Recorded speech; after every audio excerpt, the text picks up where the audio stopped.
Hello, everyone, and welcome to a very special edition of the Torch Snuffers podcast. I am your host, Colin Connors. Joining me today is the super sexy Alex Cash, Woo woo! the always fun Elise Anderson, Hello. America's sweetheart Stephen Lehman. Stephen cut out. America's sweetheart. He is America's sweetheart, though, because he knows when to be quiet. Yes, Remember that. Anyways, we're also joined with the wonderful Christopher Lord. Christopher, say hello to everybody. Hello. Okay, so Christopher, Hello. what we're doing today is we're talking about every single season of Survivor. We went through and we ranked them all. It's going to be broken up into 3 different podcasts. The first is going to be the bottom 10, then we're going to do another one about the middle 10, then another one about the top 10. We're going to be discussing what makes these seasons really bad in some cases or what makes them really good in some cases. And in case you are wondering, listeners, this is in fact a definitive list. So if you go against this list, you're simply wrong. But before we get to that, I believe Christopher has some interesting things to say about an upcoming event. Christopher, take it away. Okay, hello everybody. First of all, thank you so much, Colin, for letting me come on your show. I'm really excited about this. It's really nice to meet everybody and get to know you guys for this short period of time. So coming up July 25th and 26th weekend of this month, I know it's kind of like soon coming up, but there's going to be a live action version of a Survivor game going on here in my hometown in New York. It's in New Windsor. Basically, what's going to happen is we're going to have a group of 16 to 20 people come together, and we're going to do basically all the same Survivor challenges that you see on the show, like the blinds, being followed along, get puzzle pieces, this and that. We're going to have a tribal council. There's going to be tribes. There's going to be buffs. There's going to be torches. There's going to be water challenges. Everything that you've seen on the shows, you're basically going to see it in this type of game. So right now I'm trying to look for probably 5 to 6 more people that are really interested in taking on this opportunity. You know, some people sit there and they say they can do that. They can go on that show. They can play the game, they can win the game, but this is an opportunity now for somebody to go out there and prove it. It's not like you have to survive and you have to eat bugs and you have to stay out there for 39 days. It's only 2 days, and You're you only get to eating live bugs out for 2 days, right? maybe like 5 minutes of the whole experience it might be like a silk thing. I promise it won't be that bad. But yeah, like it's all going to be in my backyard, and I live directly behind a school field. So there's a massive hill, there's a big playground, I have a big pool. And then, you know, during the downtime, I have a jacuzzi for people to chill in. There's going to be camping. There's going to be a lot of different aspects that make it feel very Survivor-esque.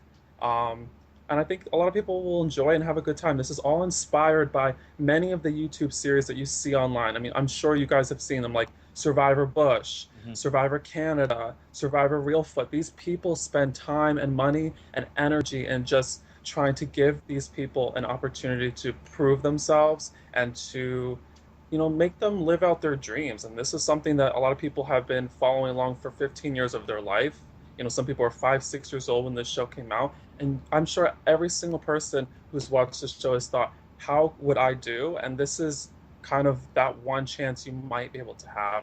And I have like a little promo video that I want to show you guys maybe at the end of this. So Okay, perfect. And if we wanted more information, what's the best way to reach you? Or is there like an email you can send me and we can post it? How should we go about doing that?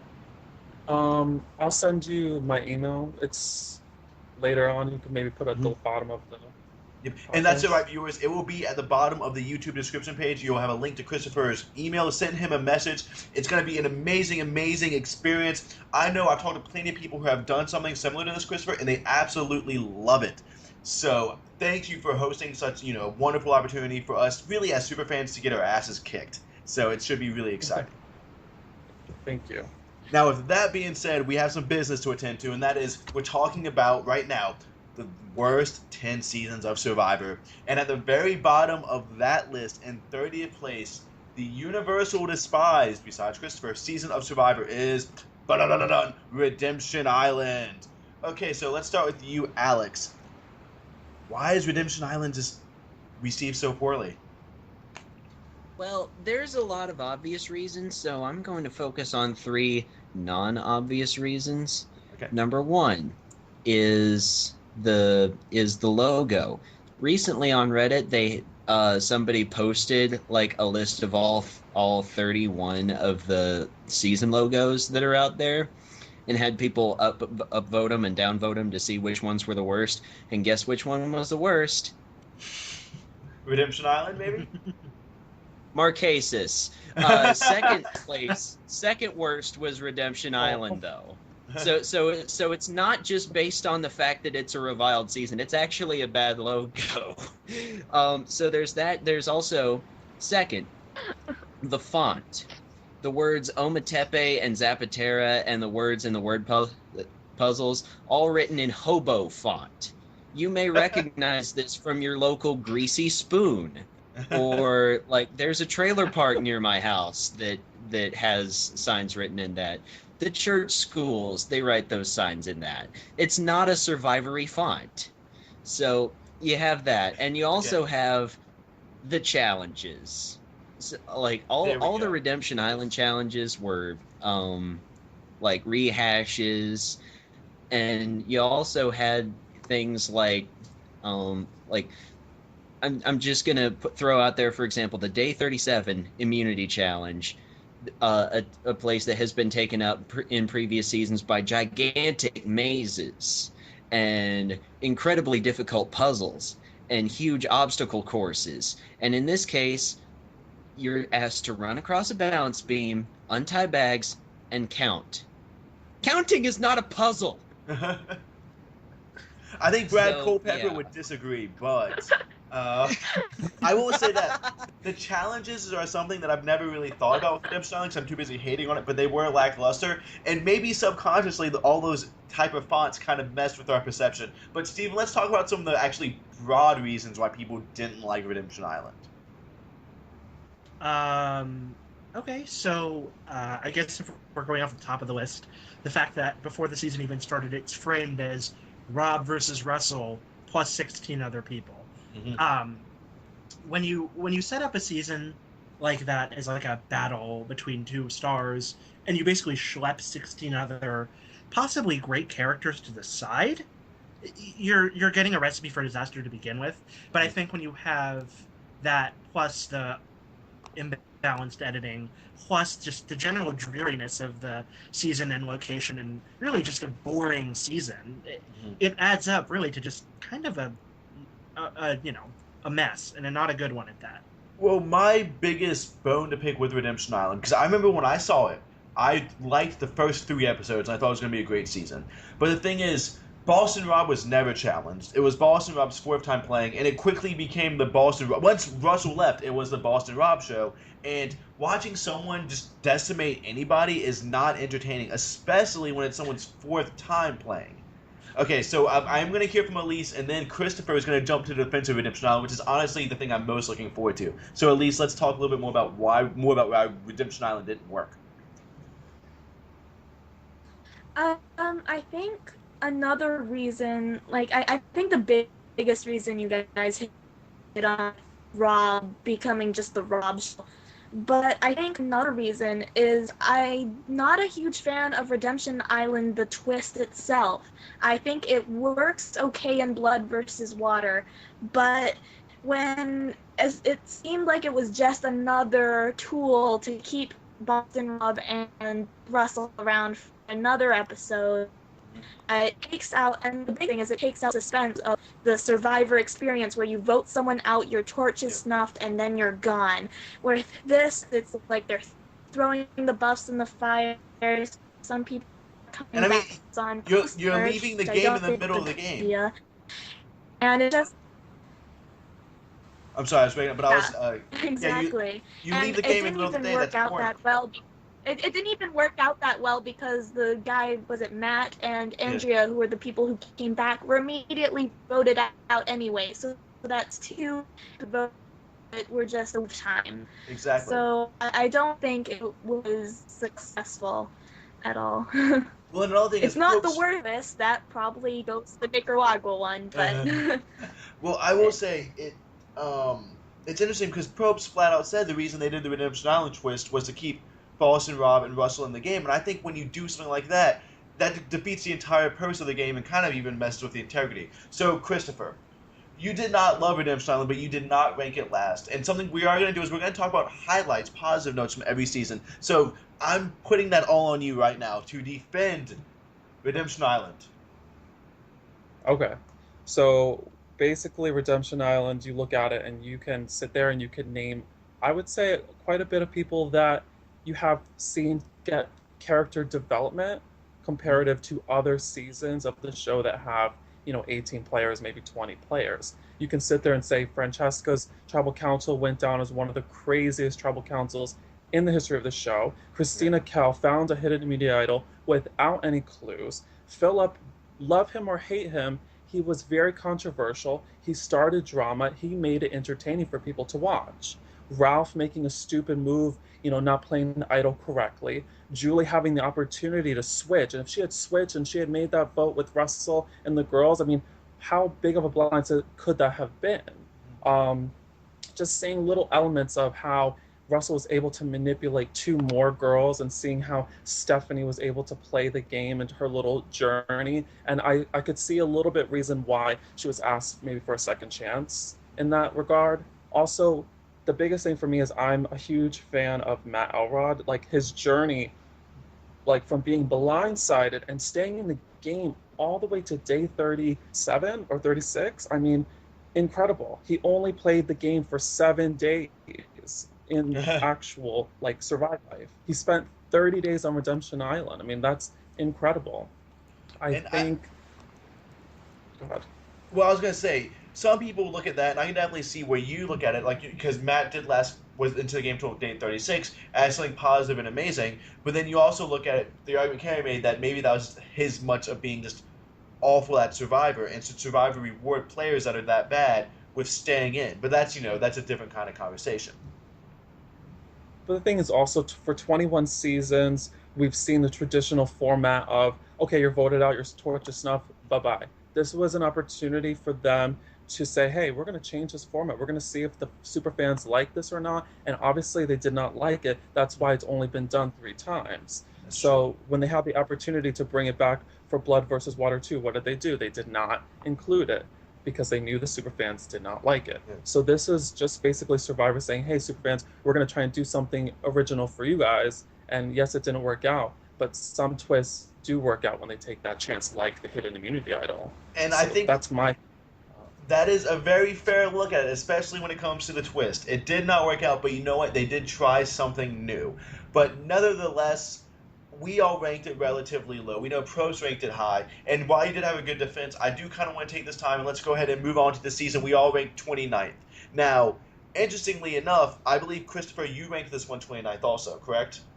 Caramoan? Yes, I did. Okay, so I ranked it slightly higher, and I will be the one defending Caramoan, quote unquote, even though it's not gonna be that much of a defense. But let's talk about Survivor Caramoan fans versus favorites 2, and why that is considered the 29th worst season. And let's go ahead, Christopher. I want to hear your thoughts on why this season didn't work too well. This season did not work because the character development was super low. We did not get to know, I would say, about 10 to 12 people. It was all focused on Actually, hold on real quick. Alex Cash, you're a super fan. Don't look this up. Who was the second person voted out of Survivor Caramoan? I know it. You say Ali? Yeah. Is he correct? Yes, he's correct. I think so, yeah. Okay.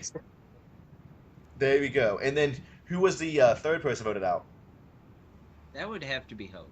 That would have to be Hope. And I just think it took him that long to think of that. Got one confessional in 3 episodes, record low. Exactly. And that's part of Christopher's point I wanted to make, was that I only know it's Ali and Hope by looking it up on Wikipedia. I don't remember them at all. But anyways, continue, Christopher.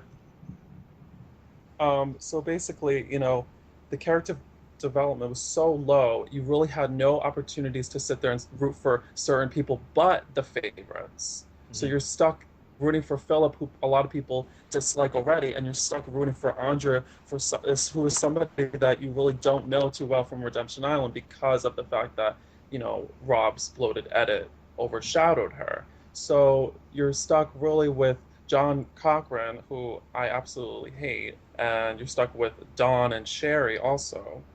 And Sherry's game was just so all over the place and didn't really make it fun for a lot of the fans to watch. I think the only fun part of that was seeing like the gross food challenge being returned that whole season, maybe, and seeing Francesca voted out first again.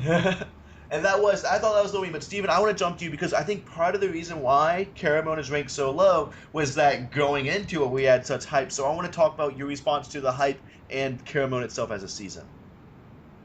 Well, for those who don't know me, I'm probably one of the more vocal John Cochran defenders, and even as a vocal John Cochran defender, I cannot really be a Caramoan fan, because when Probst types up Caramoan as, one of the greatest seasons ever, and if you liked Philippines, this is going to be even better, and I think the unjustified hype that it got going into it definitely hurt, and I think the fact that, personally, while I liked a lot of the favorites, I know a lot of people that didn't. There were a lot of people saying like, why is Dawn back? Why is Andrea back? And even though I like both of them, I understand the reasoning that people were sort of confused as to why they were favorites. So I think it was a mix of casting sort of not doing the best they could with what the material they had, plus just the unjustified hype it got. Now, Alex, okay, so Mike, the very first Fans versus Favorites is a season we all love.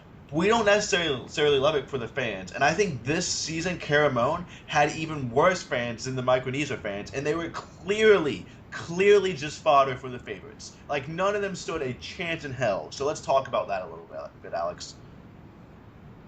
Yeah, there's the fact that the fan who stood out the most strategically was frickin' Reynolds. And he didn't even have his game together that well. He just thought he did, and so he got to talk a lot without saying much. And so you have that going on, and you have like Shamar, like that whole storyline was it just felt kind of too similar to the Philip thing going on, but without any of the fun. Yeah, and, it was just Shamar being mean. Yeah, and Eddie, if you look for it how many tribal councils went to. What was that, Steven? I'm getting to that. Oh, go ahead, Alex. So if you look at the tribal councils that Eddie went to, and the number of times that he voted for the person who actually went home, he has the lowest voting percentage out of any survivor ever statistically. He was that futile, and he made it to 4th place. So you have that going on. You have the whole situation with Brandon Hance, which was entirely regrettable. Yeah. You have the fact that John Closet Shitter Cochran won. He did actually shit in a bag and put it in his suitcase in his closet once, and then posted it on the internet, which is why we know.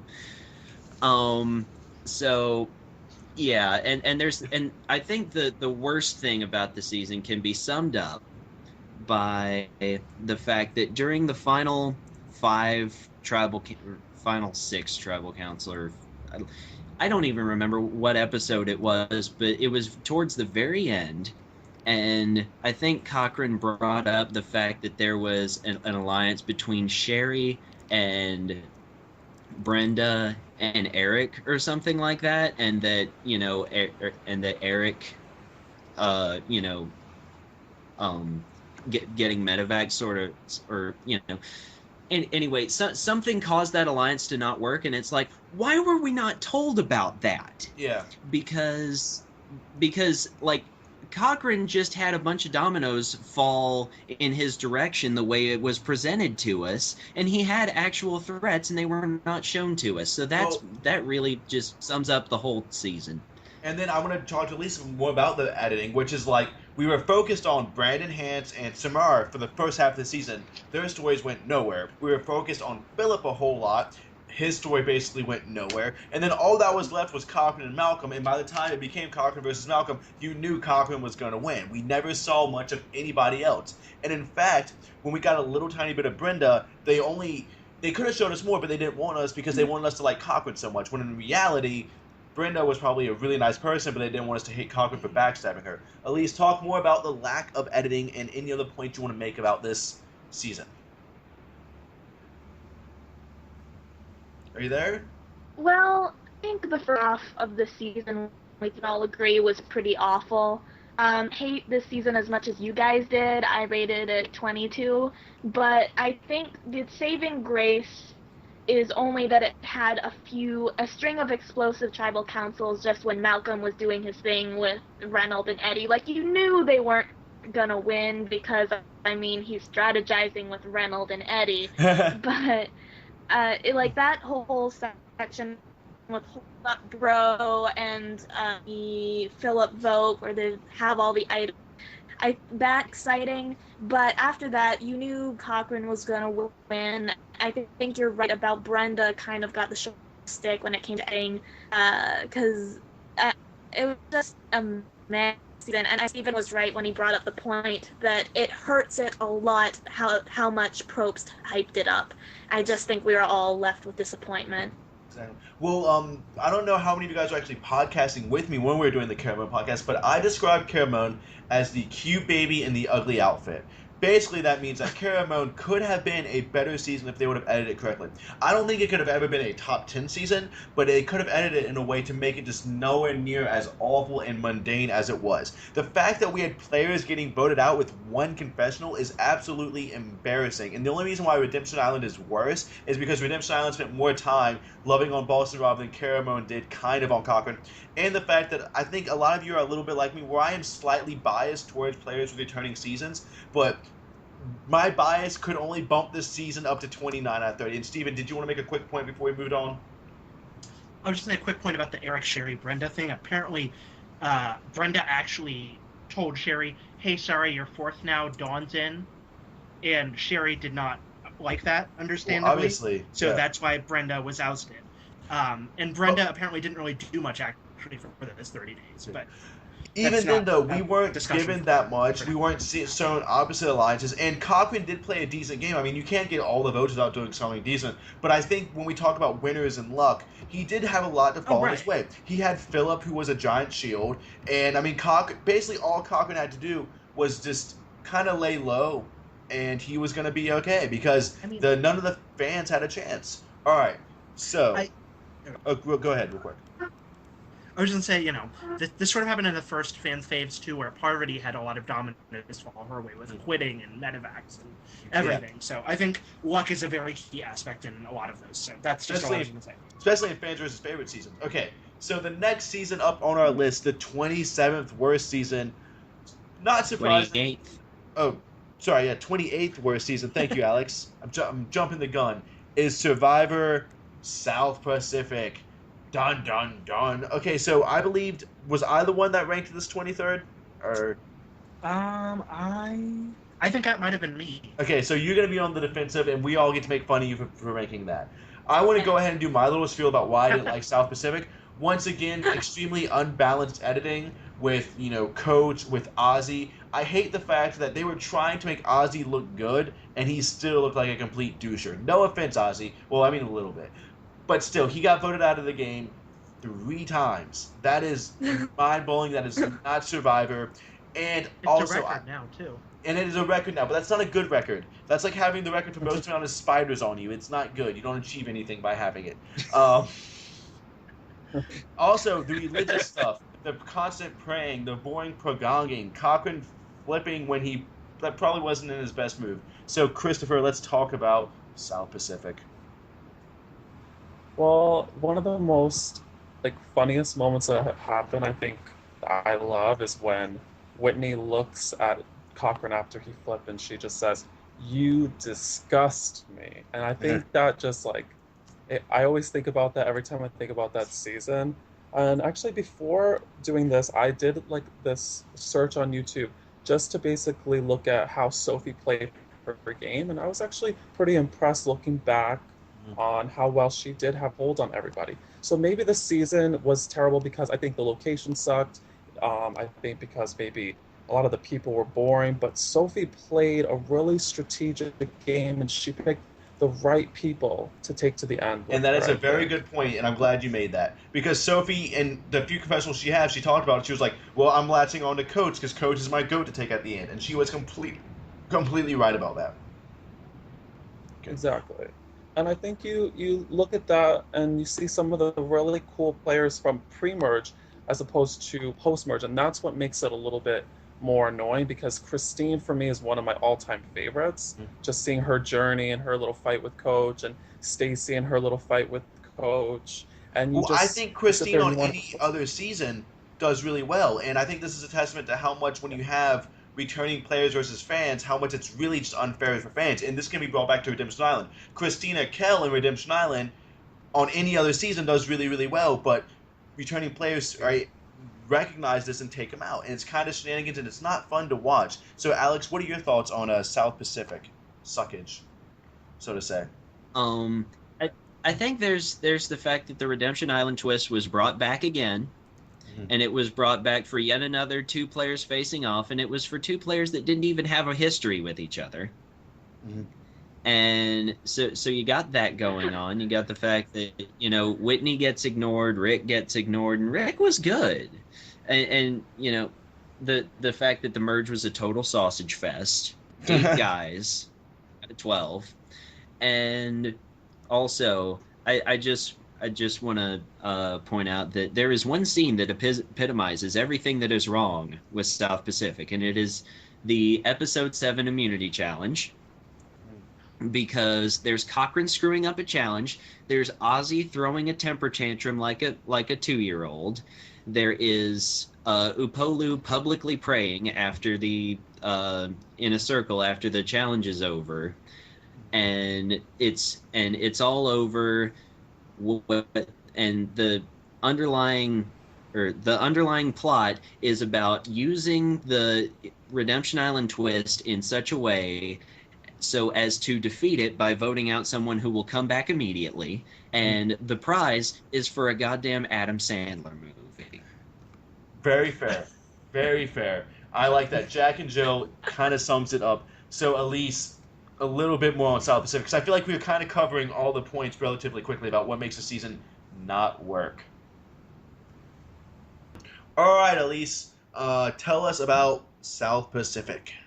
So, I think the problem with South Pacific starts by just, like, when I saw the twist reveal and it's Ozzy versus Coach, and that didn't, like, make any sense, because at least Rob and Russell had their thing in Heroes versus Villains, and, well, I hate Ozzy, but everyone knows I'm a huge Coach fan, but I just felt it was a story that didn't need to be told. I think Sophie's a good winner, but it was a season that didn't really need to exist at all. All right.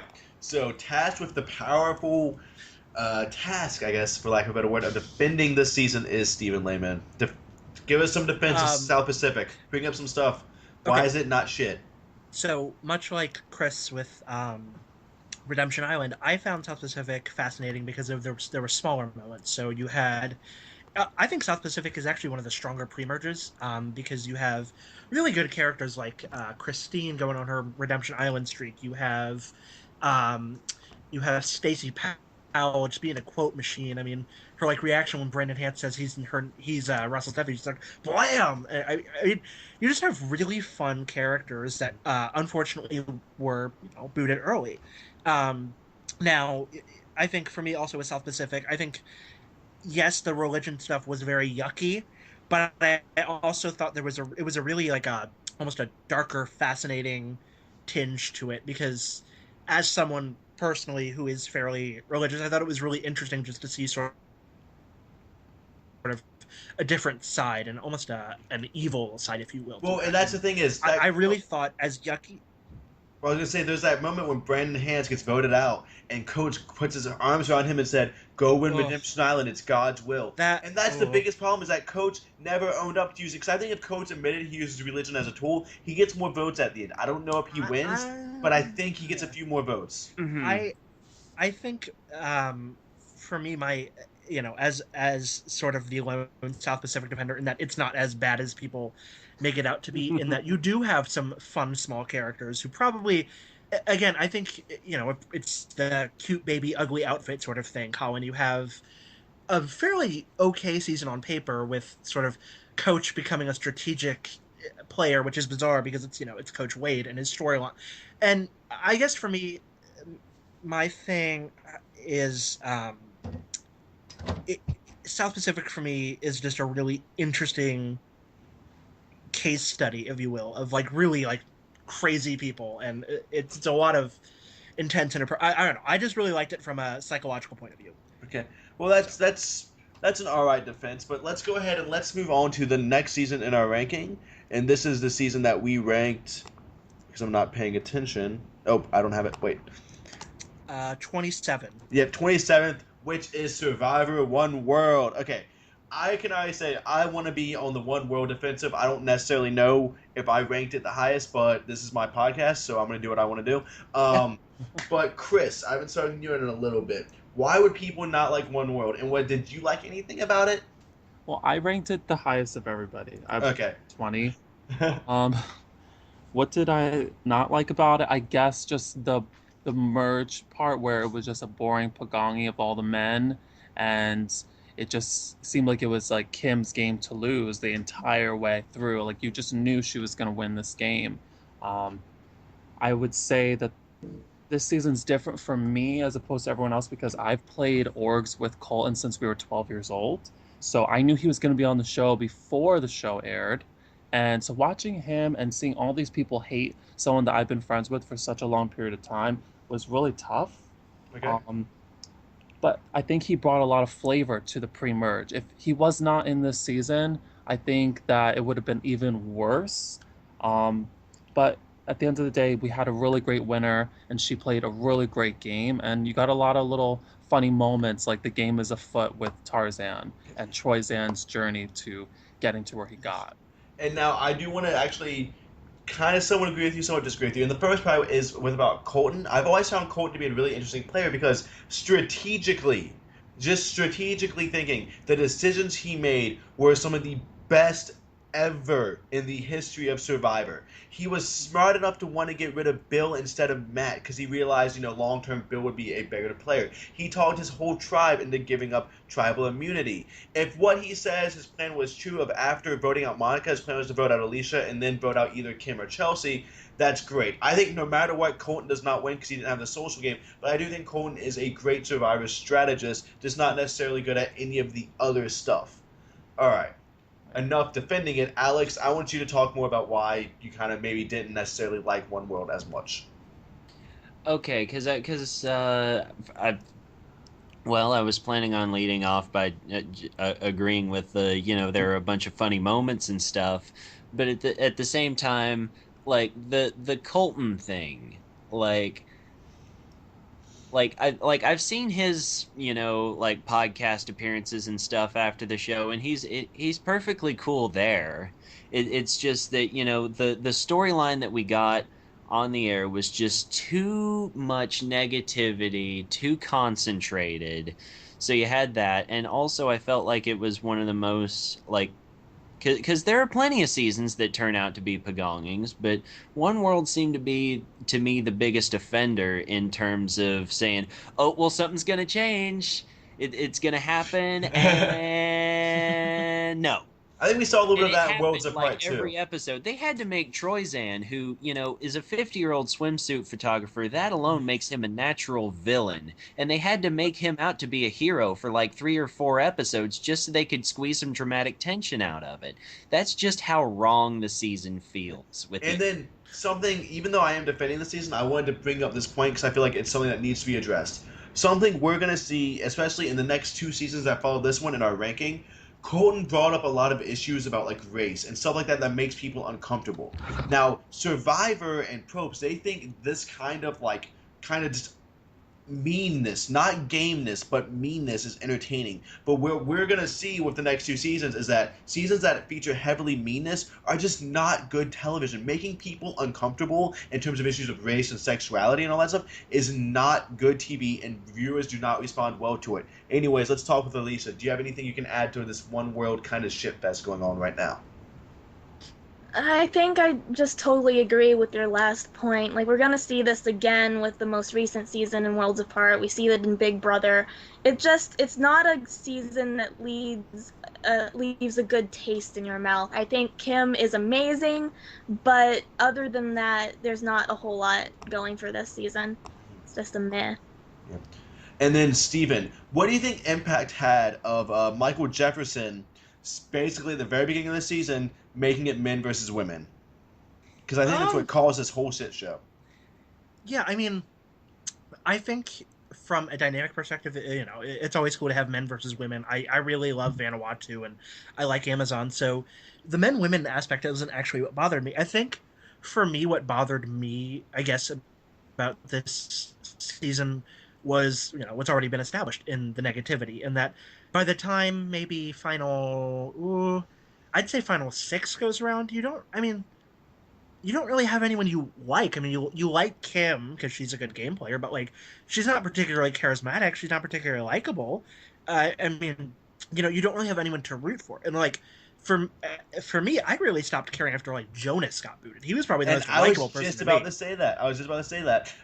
Jonas was one of the more likable players, and he went out early. I think on a normal season, he does even better. But if you want to know more about Jonas, I did in fact interview him along with Nina Acosta from Survivor One World, and you can always link to that on our YouTube page and listen to it and comment and all that good stuff. Anyway, Stephen, I had to whore myself out. Continue. No, I appreciate that.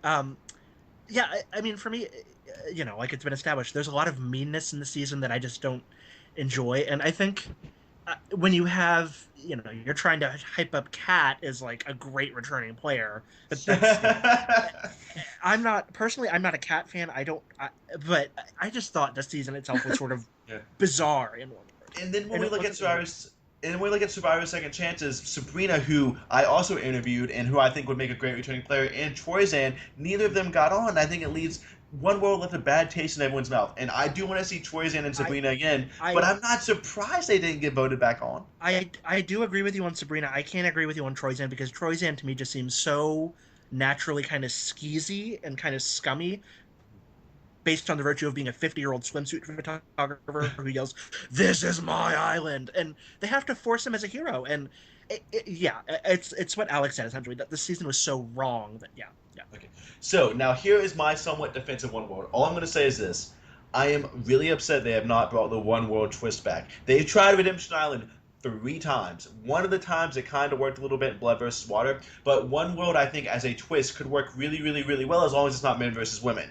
And I was actually shocked that we're going into season 31 and we haven't seen it tried again. At least try it one more time. Maybe try One World with 3 tribes and see what happens. Yes, and amen. I was just saying, I mean, if we're going to get technical here, we had like, starting on the same beach, and Palau and all those, but like, well, but I won't like. You're right. I do think One World should come back. Yes. Okay. Right. Yeah.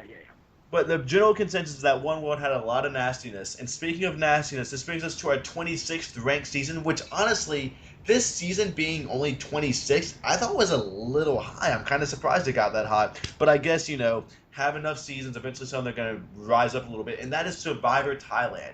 Now, I'm going to go ahead and talk about the elephant in the room of Thailand, which is the Ted Gandia thing. Once again, something makes us really, really uncomfortable. It's not necessarily good television. All right, Alex, let's talk about some other reasons why Thailand just seemed to fail.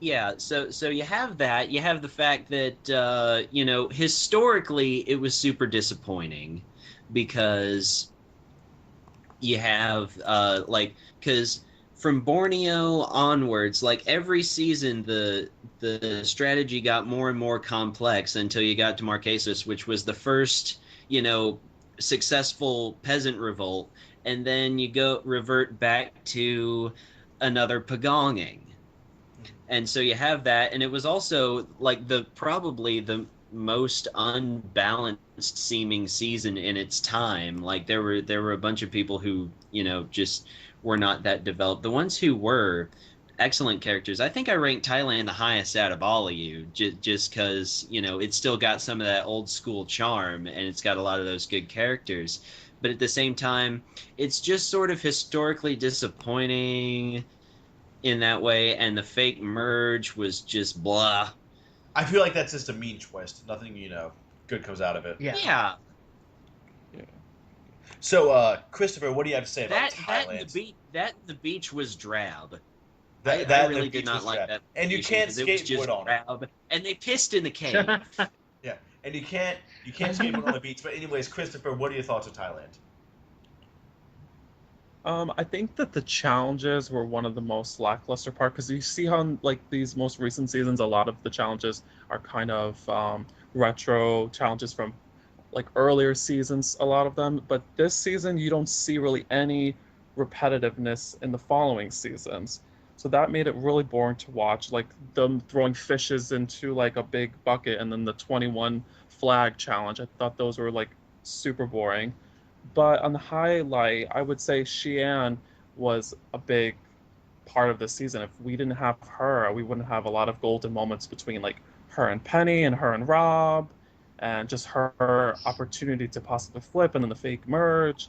It was pretty interesting to watch in that regard. But also, seeing Chewy Gone go from losing 3 out of 4 immunity challenges, then go on to win 4 more in a row, and then pick off Sukjai was kind of an like interesting perspective because I don't think anyone would have ever guessed that would happen from the beginning of the season. And that's somewhat fair. I do think. I mean, in a way, I think they presented what should have been really interesting in a kind of adult way, which brings me back to the baby and ugly clothing analogy. But I do want to talk a little bit about Brian Heideck and why a lot of people don't really like him. And Elise, I want to really talk with you about this. And keep in mind, Brian Heideck only won in a 5-4 vote.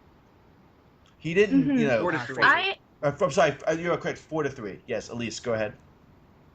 I voted this season at 24, so I was a little higher than most. And I think the reason is Brian Heidick. He's not a player that we'd seen beforehand. He's kind of like a sociopath, which I wouldn't want to happen in more than one season, but for this season only, I think it's really interesting to watch how he plays, how he sees this as a business trip and he's only gonna be here to win. I think I agree with you all that this season loses points for all the ugliness with the Ted Gandia, but I think it wins points just because Heidick is so strategic, and there's quite a few fun characters if you look at Xi'an, like Rob with 2 Bs, and like Jan Gentry, I absolutely love. So I think Helen. this has. Yes, Helen. Oh, I love Helen. So I think this still has the old school charm where it focuses on characters, which is why I put it a little higher on this list. And do you next think to the that's One why? World South Pacifics. Do you think that the fact that it had somewhat decent editing is the reason why, even though it's considered a bad season, we still put it above Redemption Island, Caramoan, South Pacific, and One World? Oh yeah, I think it definitely helps because, like I said, it's far more character driven. So even like characters that we knew weren't gonna win because Heidick had everything wrapped up, we still got to enjoy them. They weren't just cut out of the editing altogether. So. But Steven, I kind of appreciate want you that. to attack Heidick a little bit because, like I said, he only won in that one vote. So Right. what does that mean? Now, I first of all, I want to give Heidick props. I think he's an incredible player and a great winner. But I think Heidick winning hurt Survivor in the sense that he was so scummy. Like, I mean, he's literally He's literally a used car salesman, I believe, is what you're trying to say, because you're starting to break up a little bit. car salesman. I mean, Flash like that's his porn star. occupation. I think the fact of the matter is, yeah, like literally that's his occupation. I'm sorry, that's his literal occupation.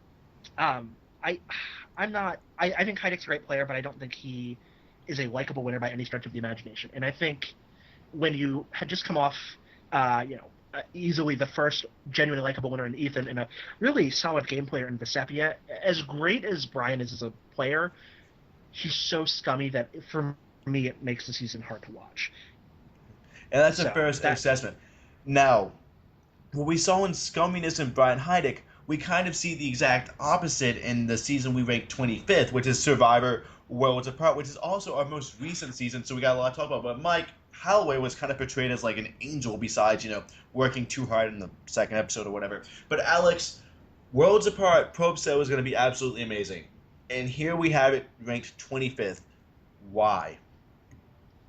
I think it's because of the negativity that was mentioned, and I think it's you know, it also suffers from hype because, I mean, it's a kind of like, I believe it was hyped up because it contains things that make for good viewing from the jury bench or from Propst's chair at tribal council, but not good viewing on TV.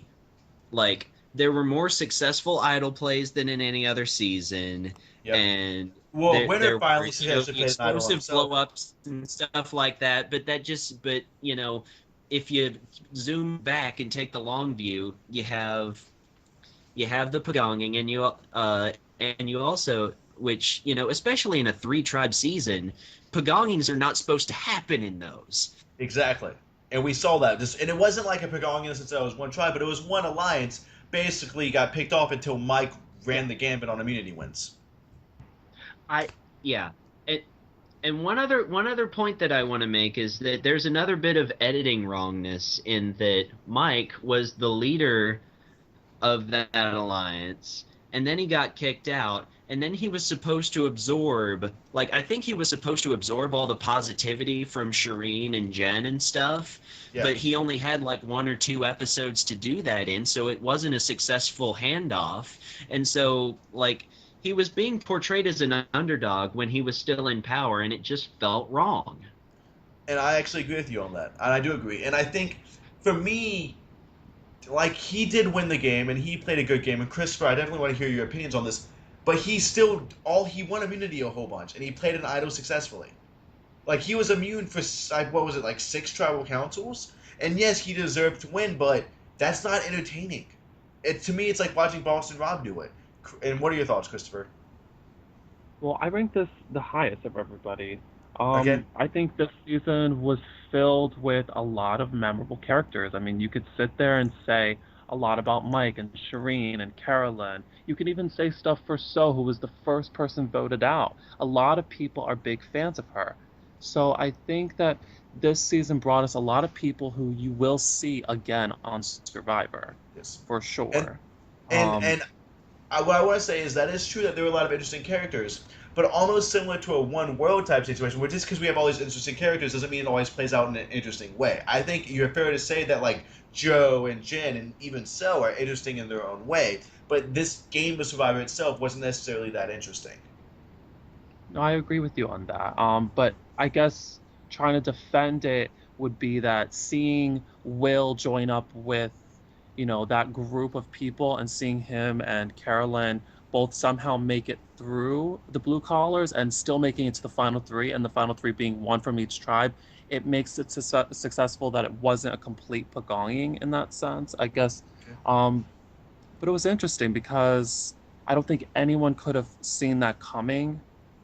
But at the end of the day, there was a lot of merge episodes where you're like, okay, this is going to definitely be another person from that side leaving it. Yeah. But seeing Jen maybe possibly win immunity and give it to Joe would have been epic. That would have been epic, but that sadly did not happen. And I will say this, Elise, you were with me when I was podcasting for One World. Didn't I start getting on the mic train kind of early about the Scorpion thing? Because now that I'm looking back, I'm like, oh my god, I actually had it. I had it, but I just couldn't, like, it was in front of me and I couldn't, but I was the only one in the podcast, and maybe it's because it's my job as a host to, like, talk about everyone, but I feel like I was getting kind of close. Anyways, what are your thoughts on One World, Elise? You mean Worlds Apart? Worlds Apart, I'm sorry, Worlds Apart. I think, again, it's like another season in a row where the negativity really hurt it, and the hype that Probst put on it really hurt it, because it wasn't that great a season. I guess Mike's a likable winner. There were some great characters, like when we saw, like, Jen, obviously, is amazing, but I think, yeah, like you guys said, a pagonging shouldn't happen in a 3-tribe season. I think the whole Will thing, especially, like, you had both Will and Dan, and both made it very far, and it was very uncomfortable to watch.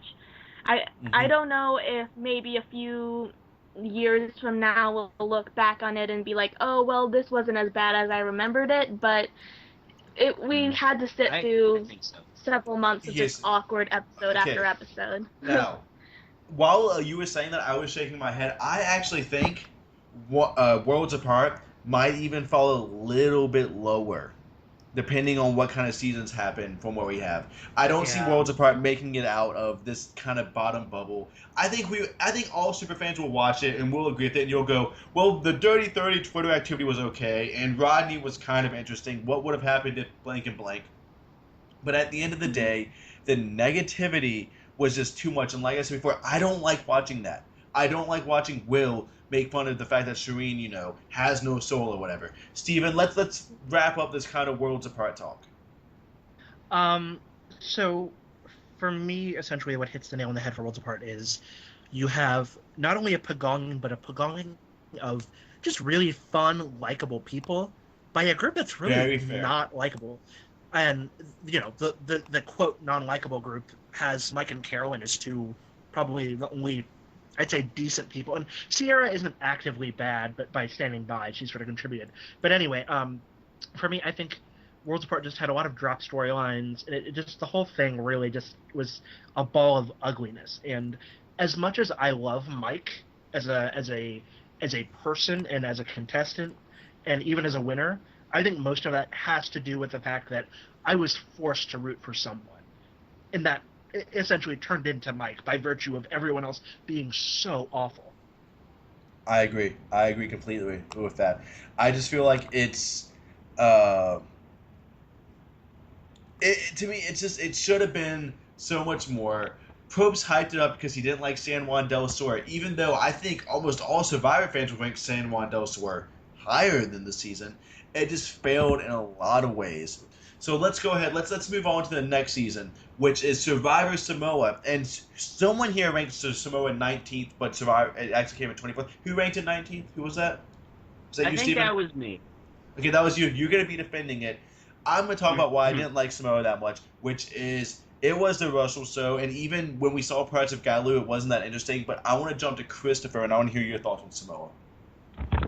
Well, I think I ranked it one of the lowest, as well as a few other people here.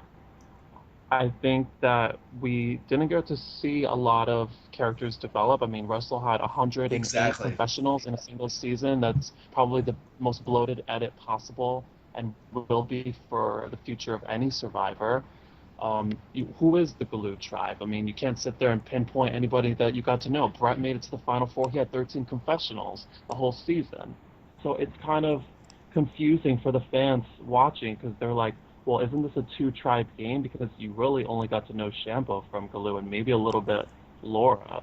But even on Fofo tribe, you sit there and you try to root for someone to like, and there really isn't anybody because, that's... Like, who the hell is Liz?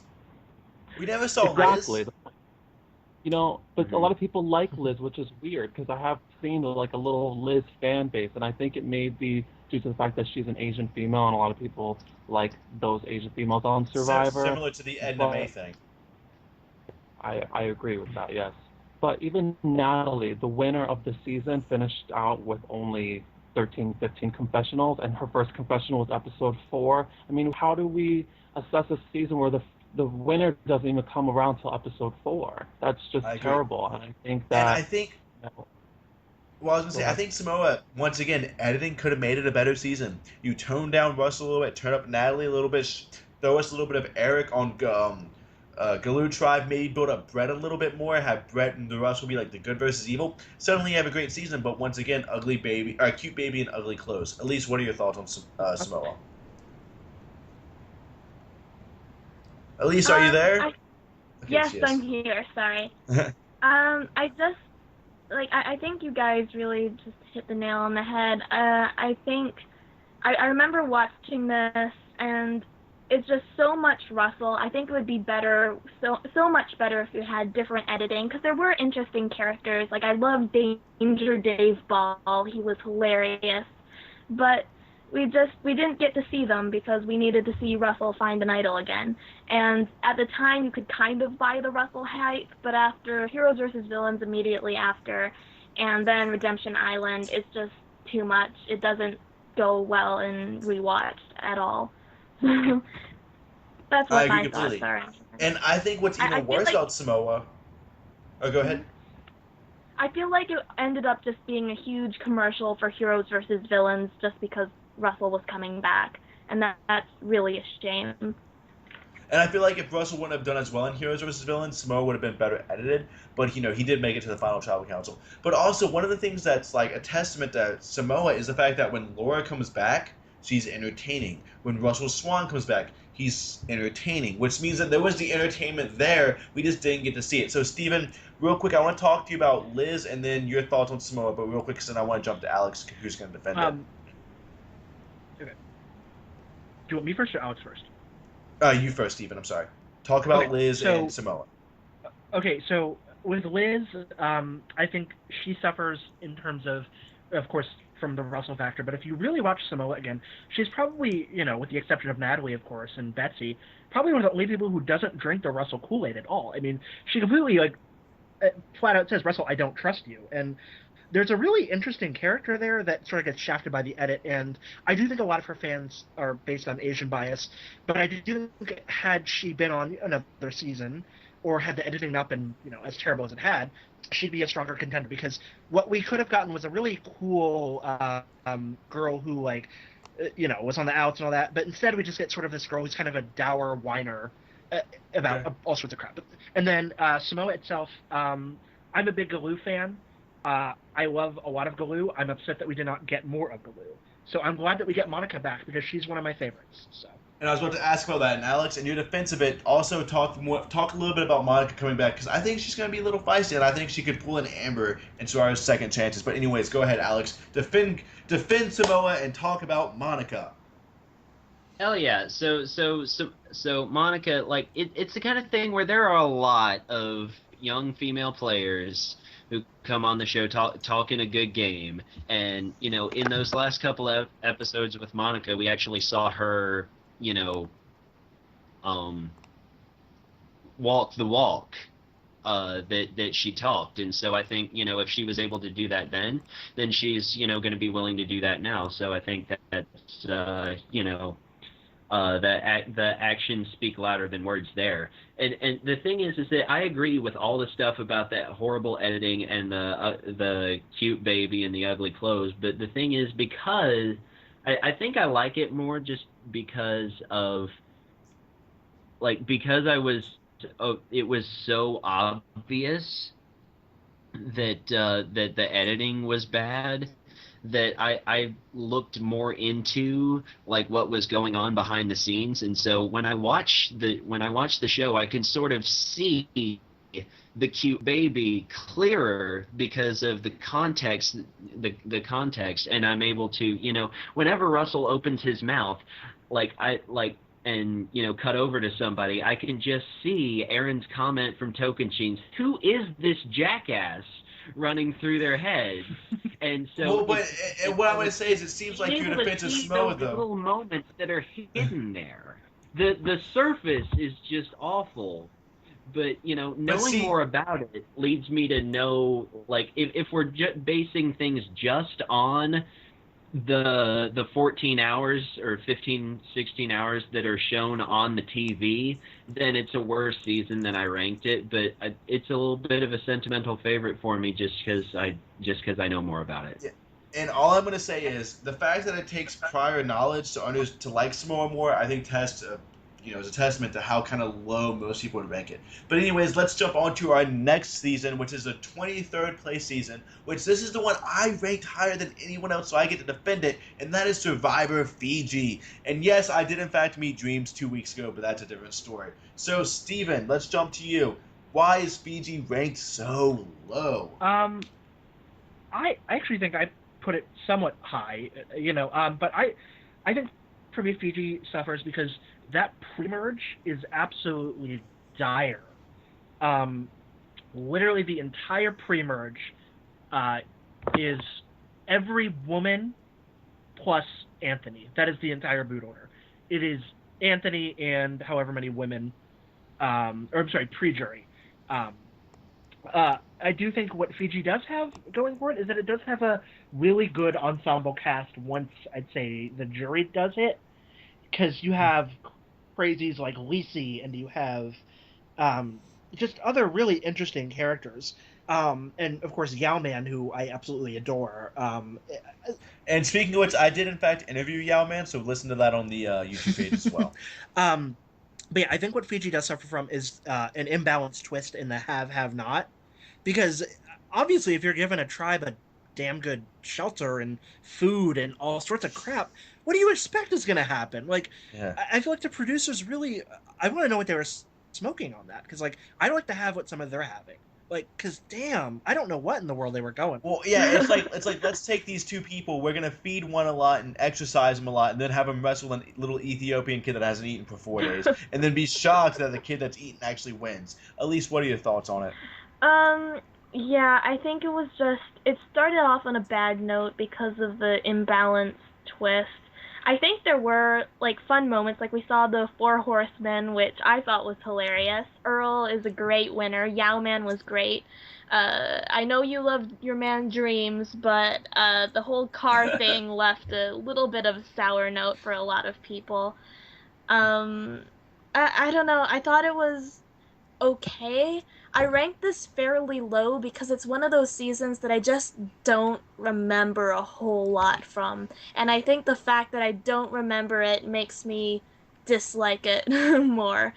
Well, and that's fair though, because if the season doesn't, leave much of an impression on you, you can assume it's not that good. Okay, so Christopher, what are your thoughts on it? I ranked this one lowest because there's no stick factor. There's not one person that sticks out for me. Even Yao Man, God bless his soul for being such a nice old guy, but I just don't see any thing from him or from anybody that really leaves any impression. I think a point that I made earlier about Redemption Island was that they wanted to try something new. And this was a twist that they did in, I believe it was Survivor in France or something, where one tribe received a beautiful camp and food and everything, luxury, and the other tribe got nothing. And it worked really well for that country's season, but it just didn't work well in the format with this group of people. And I think the cast maybe was a little too diverse. We really didn't get to know a lot of people like Gary, and Liliana didn't get a confessional until she was right about to go home, right before tribal council. I guess also seeing the negative parts about Stacy being so mean to everyone on her tribe, and seeing Lisi and Alex lash out to Cassandra and Dre at the final tribal council, and Dre lying to Yao Man about the car. There was no positive fun moments. The only thing that I really liked was when Michelle fell over challenge. I mean, that was the best part of the whole season for me. That was a really cute moment. Okay, Alex, your thoughts on Fiji real quick. Yeah, so like has been mentioned before, I think if you count out Michelle, because I would consider that to be like a second tribe swap instead of a merge. So if you consider the merge tribe to be 9 people, worst sausage fest merge in Survivor history. So, well, I will say it wasn't bad because it was a sausage fest. It was bad because it was Boo, Earl, and Yao Man, and those were where all the focus was. Right. Yeah. I didn't really see much. So you have that. You have the fact that whether or not you find the season funny is almost entirely dependent on your sense of humor being dependent on people for because all the funny moments came from people being awful dicks to each other. That is somewhat fair. And here's what I'm going to do. I'm going to go a little bit on my defense for Fiji, but I do want to point out, you guys especially have talked about, a lot of what makes Fiji not good is we do see some of the ugliness that we talked about in Worlds Apart and in Thailand and these seasons. It's just, we don't like to see this ugliness. But I will say, in defense of Fiji, all I got to say is Yao Man Chan tearing it up, and the fact that the pre-merge boots like Rocky and Anthony and all them were at least somewhat, Rocky was on the jury, but he was still a pre-merge boot. They're still somewhat entertaining. And yes, I guess we can say they did try the twist, and it failed miserably. And I thought Gary was interesting, even though we didn't get to see that much of him. But that's really all I can say in terms of somewhat of defense. I think we're all ready to move on, though, to the next season. One other thing I want to point out is that I can name the second and third boots from Caramoan. I cannot name the second and third boots from Fiji. Actually, real quick, Christopher, can you name the second and third boots? Please don't look it up. I know that Liliana is the third boot and Jessica's the first boot. The second boot is Erica, the black girl. So I can name Sylvia. Jessica was not even on the show. Yeah. Jessica Yeah, was you're the right. first person voted out, I thought. And It was Jessica. Okay, guys, it was Jessica, Erica, Sylvia, then Gary left due to illness, then Liliana. So we all kind of I messed will that up a say little bit. just a quick last bit about Jessica DeBen. She is Jeff Probst's favorite first boot ever. Whenever Jeff Probst is asked which first boot do you want back, Jessica from Fiji. So congrats, Jessica. Well, then let's bring her back because I want to see why. Yes. And I do think it's a shame that we haven't seen Earl back and we haven't seen Dreams back, and in a way we haven't seen either Eduardo or Mookie back. I think that's a little bit of a shame, and I want to see them back again. And I did meet Dreams the other day, and you can see a picture of that on the Survivor website, or Survivor Work Podcast Facebook. Okay, so let's move on to the next season, which is the wonderful Cook Islands. Bum, bum, bum, bum. Okay, so who ranked Cook Islands 15th? Who was that? I think that was Elise. Was that you? Let me see. Anybody? No one wants to stick up for the ranking of Cook Islands. No one wants to be on the. Let me see defense if of the season? I'm trying to bring up the page. I know I ranked it 28. Yeah, I ranked yeah, it I ranked fairly it bad. 15. Okay, so at least you're going to be on the defense, but Alex, why did you not like Cook Islands? Because it made no impression on me. Same thing as we were just talking about with the last one. Like the can't name the second and third boots. I can't name half the cast. I think I could name most of the Cook Islands boot order personally. So there's that. There's the fact that the much touted mutiny and comeback story that didn't really speak to me. It was a pretty location with good challenges, but it was just filled by vacuity in terms of the cast. So you didn't like Billy Garcia? You didn't like Candace? You didn't like I Pinner? did not like Candace. Billy Garcia and Penner were like the two high points. Okay, and Billy Garcia does come on the podcast a lot, so be sure to look for episodes that he's on. So, Christopher, let's talk with you about Cook Islands, because you ranked it really, really low. And I kind of want to hear why, because I ranked this kind of higher than you did. What did you not like about this I season? think it was too big of a cast. This was the first time that they did a 20-person season that actually all 20 people played the game. So to have them try to, go through this challenge of doing 4 different tribes for 2 episodes and give everyone amount of good editing, I think it was really hard for even the producers to kind of keep track of all the alliances and try to give certain people the light of day, because I feel like you don't really see too many characters bloom in the game, and then the ones that do bloom, they get voted out right away, like Jenny and Stephanie. I was about to say, I do feel like there's a lot of people you don't see until the boot episode. Like Christina and Rebecca and even Nate, I feel like is that way. And then you have Becky, who apparently everyone says she's a really strategic player, but you don't see that in the entire game. And there's an opportunity where Yule wants to give her the idol, and then she refuses it, which I think is completely ludicrous. There's just a lot of dumb little moments, and I can't even believe that 4 people from one tribe made it to the top 8 together, and they wanted to stick with each other, but they were able to get, I guess, pagonged by the I-24.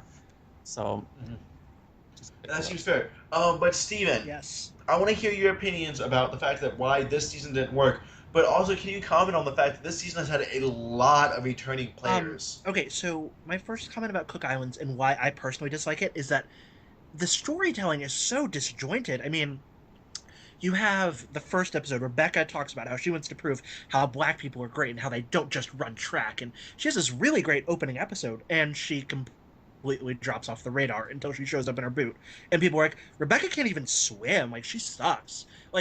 What in the hell happened in the span of those 7 episodes? And then you have Christina going from this badass cop who understands Billy Garcia to this annoying nag, and you don't understand what the hell this transition is for. And do you think that highlights on what Christopher was saying is that there was 20 people and they didn't know what the fuck they were doing in terms of editing? Somewhat, but I think a lot of it is just sloppiness on the editors, because I think the editors really wanted us to really love I2. And for me, I don't actually think the I-24 are particularly likable if you look too much in depth, because they're sort of smug about how they're, quote, the good people, end quote. And to me, it just rubs me the wrong. It's just the whole season in general is just ugh. But then I want you to speak about the fact that we've had Ozzy come back, we've had Pinner come back, we've had Candace come back. We've had Parvati. I come will back. say, as much as I personally dislike Cook Islands, uh, I understand from a production standpoint why they'd want so many people back because it was such a beloved season at the time. You had, Yeah. casuals like wetting themselves over the I-24 comeback. So, and Ozzy was like freaking Jesus to them. So, seeing him come back is understandable. Candace, I actually think her Cook Islands incarnation is my favorite because I think she's pretty scrappy and fun there personally. So the only reason Parvati replaced her was because Candace had to do other things with med school for Micronesia. Yeah. Penner is a fantastic narrator, but I think a lot of that really just gets lost in the honestly the turds that is the season. But I guess as to why we've had so many people come back is because it was a casual darling at the time. Yeah. Well, I was gonna say, in my kind of talking about Cook Islands, I feel like once again something I mentioned before, which was almost like with a one world situation or a worlds apart, where you had a lot of great players, but it didn't necessarily translate into a great game being played. So I kind of understand why you'd bring back someone like Pinner. He's great television. Same thing with Parvati. Same thing with Candace. I want to see Billy Garcia back, as I know many of you guys want to also. But one of my problems with the season was that they did the race twist, which was very controversial, but then they only kept it for 2 episodes, so we never actually got to see it manifest. And I have my own personal theories for why I think that's going to happen, but that's a whole other different story that I don't necessarily feel like talking about on air. But to me, it's like if you're going to do something where you divide it by the races, at least see it all the way through and not cop Yeah, don't out. half-ass it. Okay, Elise. Mhm. Elise, Yes.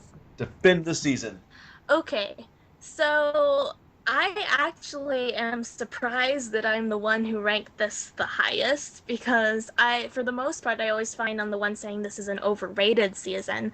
But I rated it high just because I felt we did have quite a few characters, like really all-stars, especially when like you see Penner.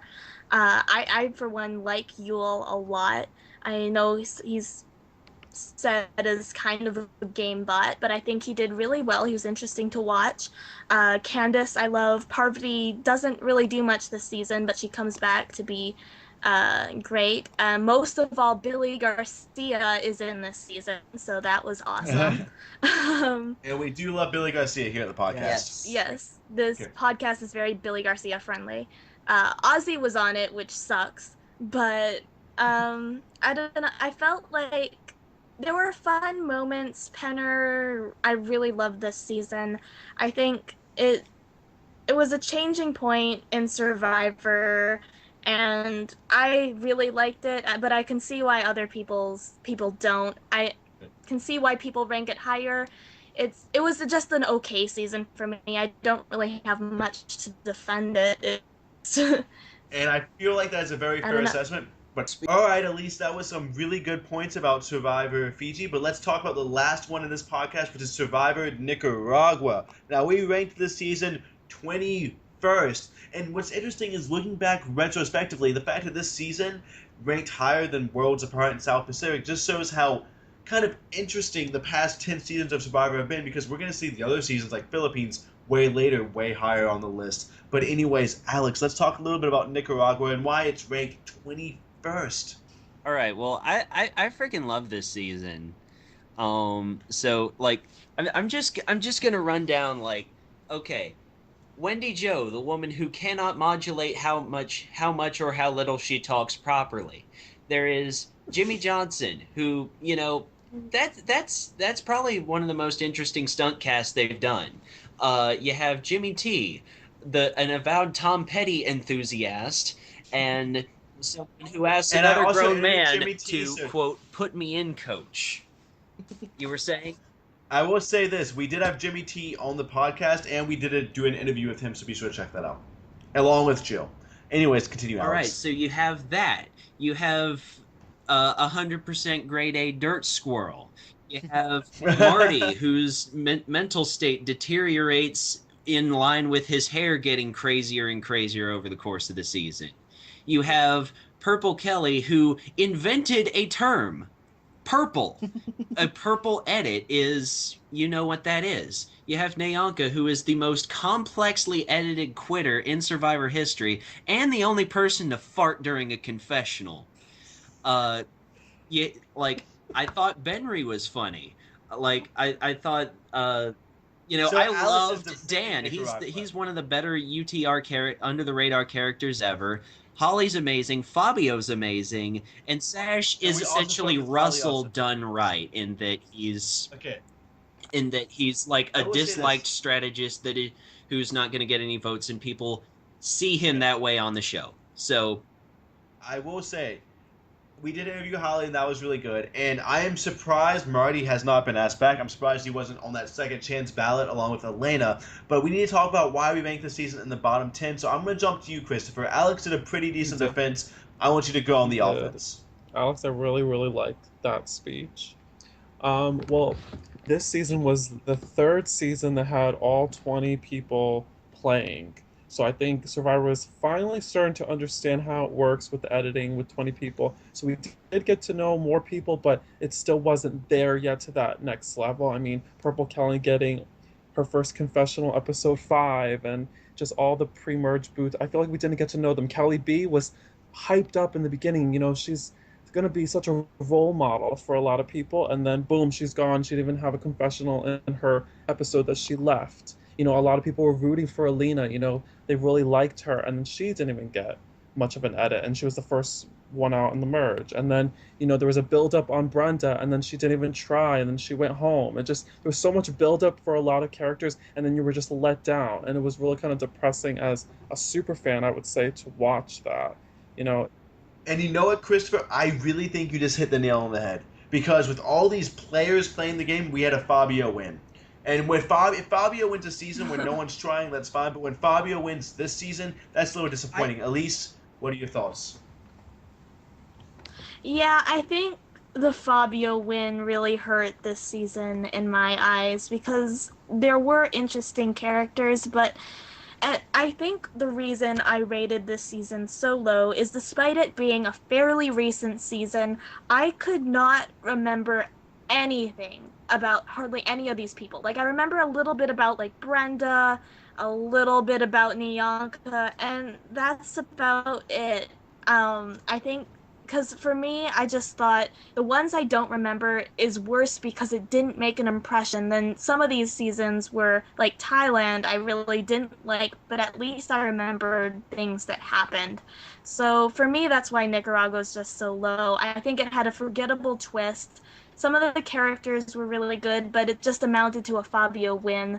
So, it was just a meh season for me. Now, Steven, I want you to talk about why the twist this season didn't work, because there's no defense for young versus old and the Medallion of Power. Well, first of all, I love the Medallion of Power, ironically, because it's so bad it's good. You know, like. But let's hold on. Let's cut this shit. Let's be real. Oh my god, it's a horrible twist, but like it's like in the same vein of like why you love something because it's so bad. I don't do that because I'm not a hipster. But anyways, well, I was the one who ranked Nicaragua the highest. I put it at number 9, and for me it was. Oh, I thought that was Alex by Alex's defense. I'm sorry. I freaking love Nicaragua. And Nicaragua for me is a season that improves greatly upon rewatch because you have so much just absolute like craziness going on in this cast. Like, this cast is so nuts. It's almost like Amazon in the sense that like these people are just so unhinged and nuts that they're gonna just turn on each other at any time. And you know, as you're right in that the tribal stage, or I'm sorry, pre-swap stage, that old young was not necessarily a good idea, but I thought it was a really good dynamic, because you know, without that. Pardon? Oh, I was just saying you're good to go now, but you're Colin? breaking up a little bit. But keep going. Can you hear me? Who can hear me? Oh, okay. It's yeah, just Steven having problems. Okay. It's fine because he's making dumb points. Okay, go ahead, Steven. Okay, so essentially, my Nicaragua love stems from the fact that it's a season of absolutely nuts people, and the season itself is just fun for me. And because of that, there wasn't that much of mean-spiritedness. I mean, you had Nyanka with Kelly B, but like most of that was so cartoonish. Like, her villainous side was so cartoonish that like it was kind of enjoyable because it was so ridiculous. Like, it's not like Will talking about Shireen's domestic violence thing. Like, it's freaking Nyanka, who you can't take seriously. And I I love Nicaragua. I mean, Dan Lembo, for me personally, top tier like old guy because he. How in the world does Dan Lembo make it to Final Five? Like that's part of why I love Nicaragua is because you have so many like unexpected things happen, and like I hear you, Elise, with the Fabio thing, but for me, Fabio's winning is sort of the icing on the cake of craziness because like when you have a season like that with so many big strategists and big characters, and Fabio wins, like it's great. Okay, okay. So Alex and Steven both agree that the Fabio winning is great because of the strategist. Where personally, I find that a little dull and a little lackluster, and I think we can always agree to disagree.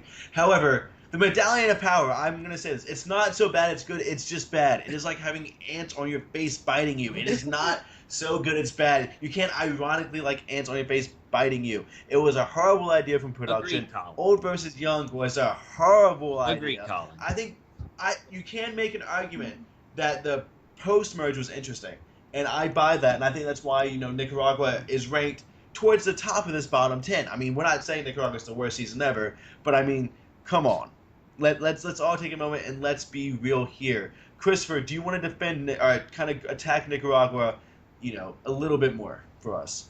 What can I say more? I guess like the mortgage gate thing that we didn't get to see was affected the game for a lot of us because I guess something happened with Sash and Jane and that made the season really ugly, and I think that produced a lot of negativity throughout the end game that we kind of felt a little bit more, and we didn't get to see the reasoning behind what happened, blah blah blah, but Jane just was such a lovable character, but then her episode that she left, I just didn't really feel her vibe. Yeah. And I think we all know Jane was edited to be way nicer than she actually was. Yeah. That's just my opinion. To me, it seemed really obvious that they were doing something with her, like they were trying to make her out of a hero, when in reality, almost like a Troyzan-like situation where it's like it doesn't really quite gel. I agree. And I feel like we didn't really discuss the final tribal council was very lackluster, and Sash's game and Chase's game, I feel like they weren't really great characters. They were not really memorable, and I don't ever see Sash or Chase ever getting a chance to play again. I agree. Just to sort of finish up Nicaragua, I think some of the greatness is how nuts these people were in their final words. I found an uncut clip of Dan Lembo in his final words, and let me tell you, that is some gold mine stuff. He's like, Chase, you're a piece of shit. Oh, they ought to cut off your hands because you're a damn crook. And I mean, it's just like, it's beautiful. You can't make this stuff up. Well, but having a few interesting characters does not make up for the lack of strategy. To me, it kind of does, which is why I ranked it sort of mid-tier. Mid-tier. Okay, so we have a mid-tier from Alex and a high from Steven, but the rest of us all agree that it is a bottom 10 season. That's where it round up using our averages. So anyways, I do want to thank everyone for coming on. I kind of do want to wrap this up a little bit, though, because we've been pontificating on these seasons for quite some time. And Nicaragua, I think, will always be fun to debate. I do agree with you, Steven. On the rewatch, it did get better, but for me, it didn't jump. It jumped from like 30 to 21, not from 30 to 9. Anyways, I want everyone to listen to part 2 when that comes out, which will be relatively soon. And be sure to check out Christopher Lloyd's links below. Let's get people playing his awesome Survivor game. And I want to thank Alex, Christopher, Elise, and Steven for joining us for the first part of this 3-part series on the seasons. So, with that being said, let's all take a moment and let's say goodbye. Bye. Bye.